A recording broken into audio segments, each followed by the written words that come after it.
USS Utah, final resting place here on Ford Island. Now this was ground zero during the December 7th attack in 1941 when the Japanese attacked Pearl Harbor. But there are a lot of different battles that take place that we don't even hear about. One of the things that people are talking about today are the knockout game. Big thing that's going on in the mainland.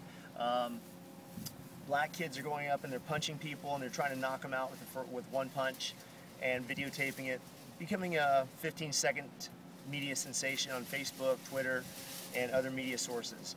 But they're all saying here in Hawaii, oh my gosh, I hope the knockout game doesn't come to Hawaii. I hope it doesn't come here.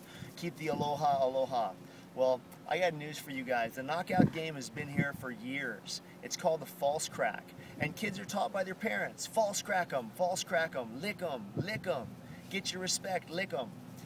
Well, I just wrote an article on Facebook a couple of days ago, and it was about how you can go down in Waikiki or Honolulu or anywhere in Hawaii pretty much any night of the week, and you'll find at least one pickup truck full of local guys who are screaming at and threatening any car that goes by, just trying to get a dirty look or anything that they can do to start a fight.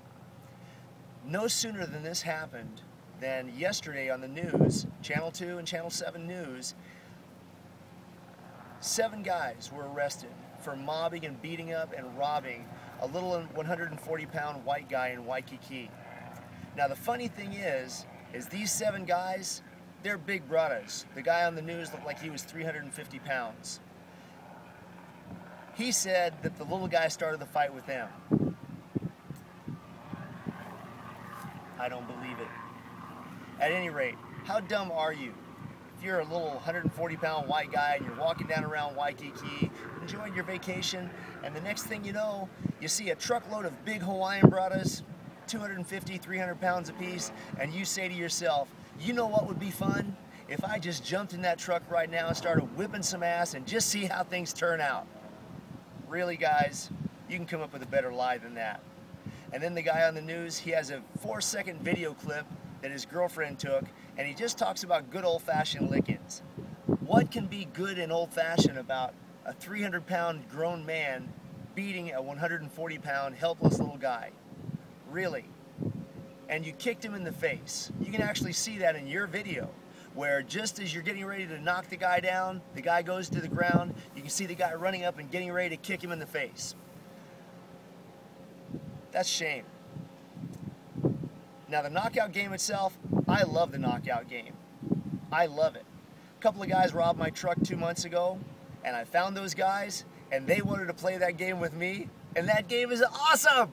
Of course, they didn't have the results that they'd expected, but I loved it. I thought it was great.